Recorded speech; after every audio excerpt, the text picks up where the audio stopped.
Welcome back to Kind Regards the show. It's nice to have you with us.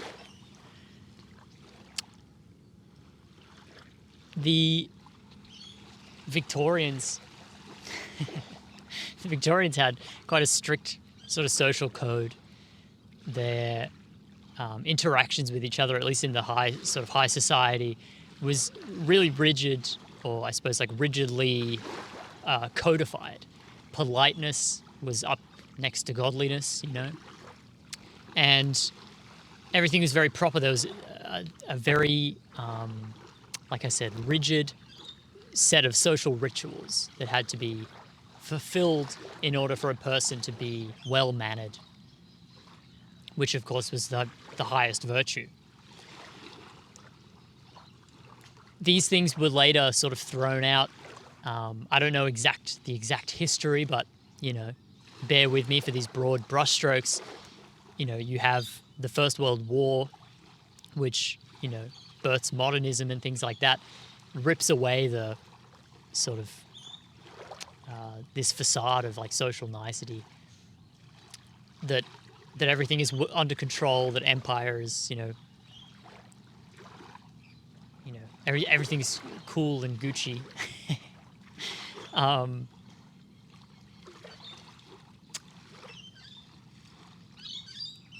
Anyways, I don't need to go into the details of the history. What has happened is there's been a variety of social sort of revolutions. I suppose probably, well, again, I don't need to go into the historical details. But now we're in a much looser time where the social etiquette and the sort of social rituals are much more relaxed and flexible. And within subcultures, we have very different sort of social ritual, and amongst them, we have different ones. And with the people in the store, things have gotten kind of strange. And with strangers, things have gotten strange. At least for a lot of young folk, I think. It isn't exactly clear how we're supposed to relate to people that we don't know, people in stores, people who serve us food. Commercial transactions and transactions with, or interactions with strangers are quite,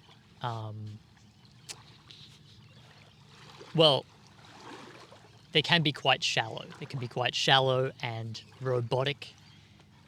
And, hey, how are you? Good, thanks. How are you? You get into a cab. Busy night, mate? He says, yeah, something. And then that's it, It can be real. What I'm leading up to here is that it can be really nice to break free from these social constraints. And when someone asks you how you are, to be really quite honest with them in the hopes of forming a human connection that is deeper than fine, thanks, how are you? Which of course is no connection at all to script that we follow that means arguably next to nothing. I read a tweet, I think, shame on me, a while ago, praise me, and it was this lady, and she wrote, like, we should be honest to strangers, like, that's so cool, like, instead of fine, thanks, how are you, I'm going to say, I'm actually questioning everything in my life right now, because that's what's really going on. And a reply came from a lady called Mary Harrington, who's a strange sort of conservative feminist writer, which sounds like a disaster, but she's quite good. She can have some really great takes, and one of her take here was that breaking these social bonds and breaking the social script and etiquette is actually quite harmful, and there's a reason why it's here in the first place. There's a reason why we say fine, thank you, and it's because we don't know the person enough to dump on them all of our emotional turmoil that might be going on right now. Or to, accidentally gloat about how we're having the best day ever when we don't know if that's actually appropriate for them and their psychology. With our friends and our family members, we have a lot deeper of a sense of whether it would be good to do that. But with strangers, we have next to no sense. We don't know them at all. And so Mary says these rituals are in place, this script of fine, thanks, how are you, and you know these social normities are in place in order to facilitate better, like deeper connection down the line. They're not here to be skirted for deeper connection just like that, because that's actually not how connection works. It's not how relationship works. We need time in proximity to others, and a whole bunch of stuff, to form like care and love in a relationship.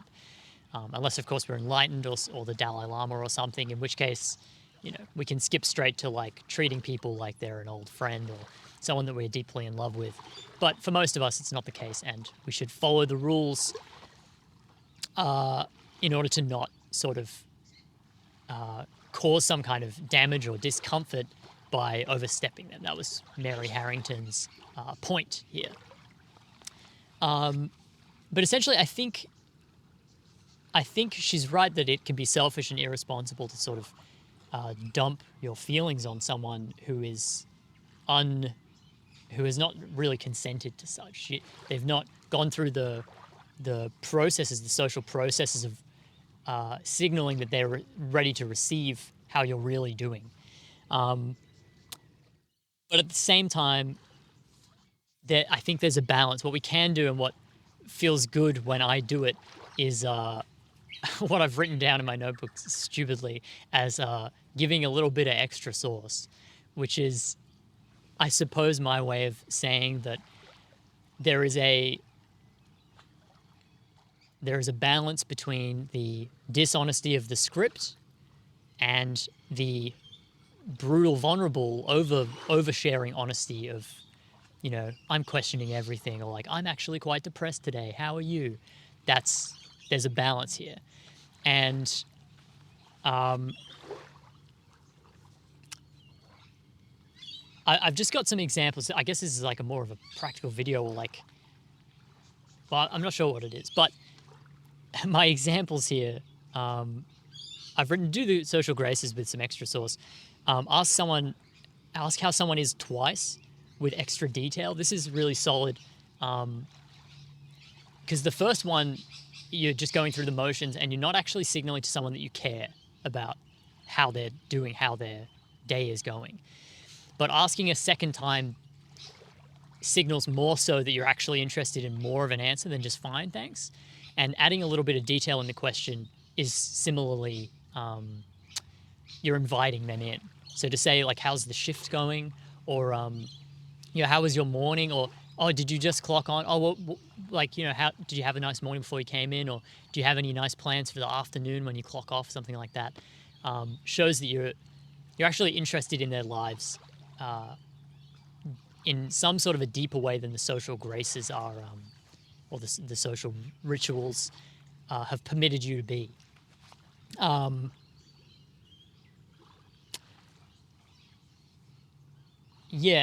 The second example I've got is tell someone honest, positive bits when they ask how you are.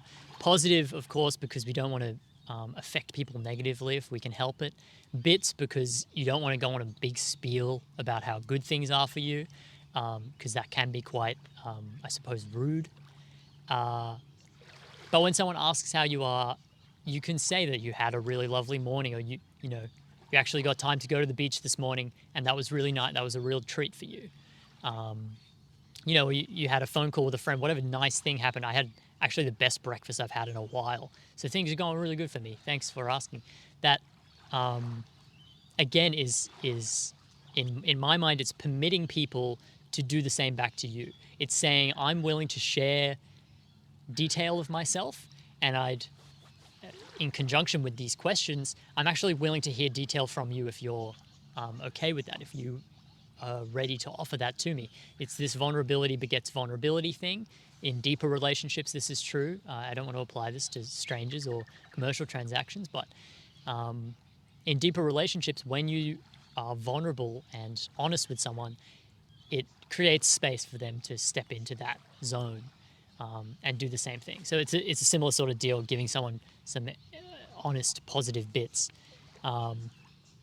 Also, extra sauce on the thank yous. Extra sauce on the thank yous goes so hard.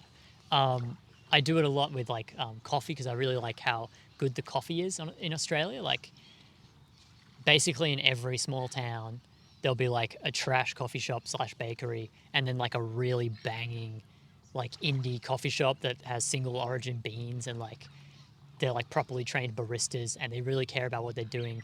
Um, Anyways, it's because of Italian immigration apparently that we got heaps of Italians post-war, post Second World War, and um, they brought along with them the coffee culture, and Australians, like non-Italian Australians, have just like picked up the high standard of coffee. Anyways, I love this. I love coffee. It's the best, and so I would like to express this to people. So instead of just saying thanks very much, I say thanks very much. I really appreciate being able to get good coffee. You know, we love this. You know, me and my partner love this. Me and my wife love this. And it's amazing the difference between like thanks very much or like thanks, have a good day, and just like 2 extra lines, 1 extra line of like, I just want to say I really appreciate this. I really appreciate the work that you've done. One time I just said I appreciate your work, and a day later I bumped into the same girl and she said that really meant something to me. Thank you so much for saying that. And like out of nowhere she said that, and I was like, damn, like it's crazy how much a little bit of honest thank you that breaks the script can like snap someone out of, because otherwise, like, this is what I think about it. I've worked hospo, not very much in front of house, but I can imagine you serve 1,000 people a day, maybe 300, I don't know, but like it may as well be an infinite number. It's bigger than a normal tribe would be. You know, it's bigger than our like brains are probably meant to comprehend in a day. Most of them are strangers or regulars who you have absolutely no idea what they do in their lives. You know, maybe 5% of them you have some kind of, you know their name or something. But the rest of them, it's just come in, this thanks, see you later. You call out, 2 flat whites and a extra shot of, hazelnut syrup. And then I don't drink shots of hazelnut syrup, all right? And then they come up and they go, thanks very much, and then they leave. This on repeat would be soul crushing for like your relationship to the human spirit and like and humankind. It would be really hard to keep in mind that each of these people is a real person, that when they say thank you, they might really, really mean it, even though they don't look you in the eye. And they, and they're on the phone while they say thank you, like it would be hard to maintain that. And so just one person every now and then doing this, I think is real. It like snaps people out of the thing of like, yep, next, like everything's robotic, everything's mechanized. Just do this. Here you go. This one's for you. It snaps them out of that. And all of a sudden they're in a relationship with a human person who's recognizing that they're at work and that it's hard work and that they're making a product for you and that you are grateful for that. I think that's huge. And it always gets really good results. Like people are always like, they seem really thankful that I've thanked them in this way when I do that. I don't always do it, by the way. Sometimes I'm in a bad mood and I don't want to confuse things, but when I do it, it hits. Yeah, and the final one is like solid eye contact. Solid eye contact is underrated. Okay. And is another way in which you can like recognize a person's humanity without, I guess like dumping a bunch of emotionally traumatic things of the day to them.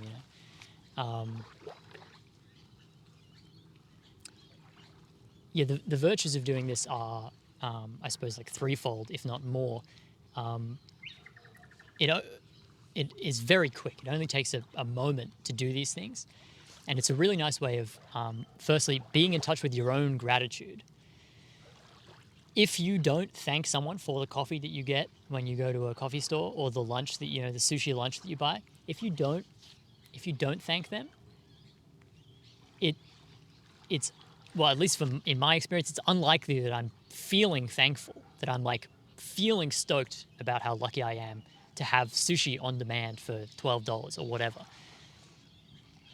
But by thanking people sincerely, in order to do it sincerely, you have to be in touch with your own gratitude. You have to actually be like, excuse me, I could live in a place where there is no sushi and I never get to eat sushi. Those places exist, but I'm not in one of those places. I get to have this, and it's pretty affordable, and I really like it, and the people are really nice. That's so cool.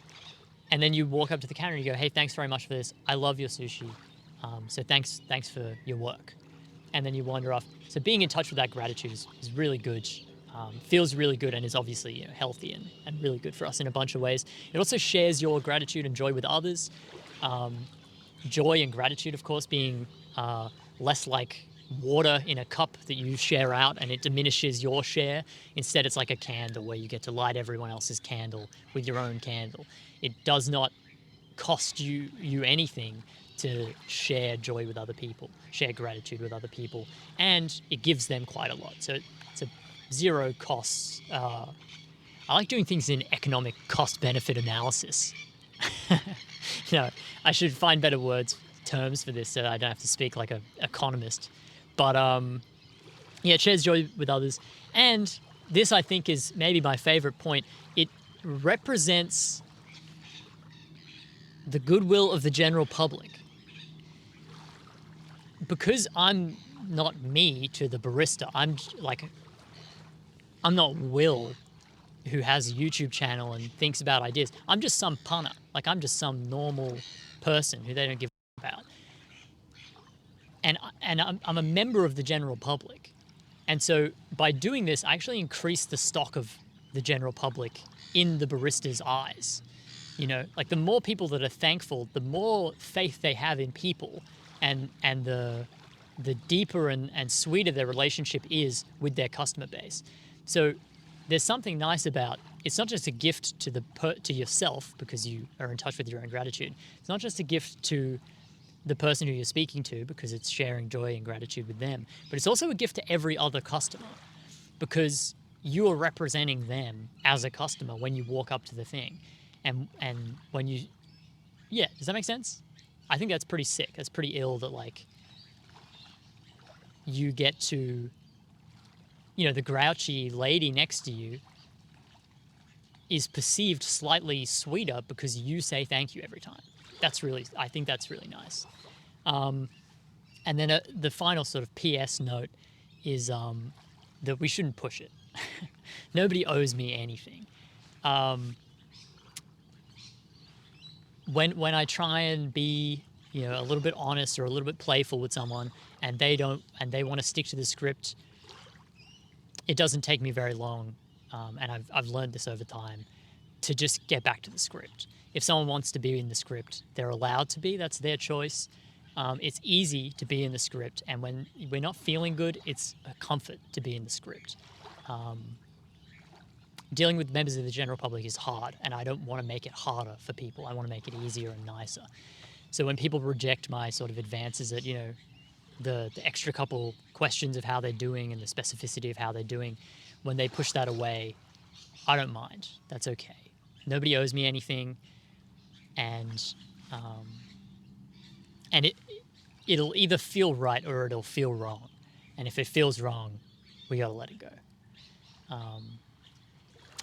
But yeah, those are sort of my thoughts and learnings from a handful of years now of trying to be really honest and kind as when I have the capacity to sort of strangers and people in coffee shops and bookstores and things like that, wherever it is that I go, librarians, whatever. Yeah, I hope that's been helpful. This has been Kind Regards. There's a Substack link and a YouTube and a Spotify link, so any of those things. Substack, I write articles. Yeah, so check all that stuff out. Yeah, thanks very much for watching. I appreciate it. Any thoughts, let me know. I'd love to hear your thoughts. If you like the channel, do all the stuff that you would do if you liked a channel, I suppose. Sweet, yeah, thanks.